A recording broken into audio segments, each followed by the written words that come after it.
Maswerteng hapon po mga ka-STL. Narito na po ang resulta ng STL Bulacan para sa araw na to, second draw. April 21, 2025, araw ng Lunes.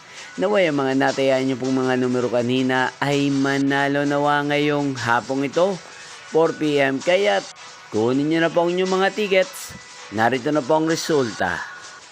Ang mga numerong nanalo sa STL Bulacan ngayong hapong ito, April 21, 2025, 4 PM. Second draw result, 8 at 8 or Pompiang 8. Sa lahat po ng tumaya kanina sa STL Bulacan para second draw ng 8 at 8 or Pompiang 8, congrats po sa inyo. Panalo po kayo. Again, 8 at 8.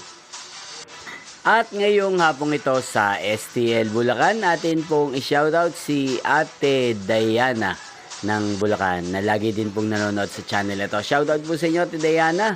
Sana po ay manalo din ng mga numerong tinatayaan nyo sa STL Bulacan at sana ay nasa mabuti po kayong kalagayan.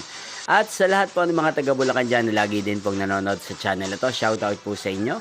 Nyo pong napanood ang resulta ng STL Bulacan. Magkita-kita pong muli tayo mamayang 8 PM para sa third draw result.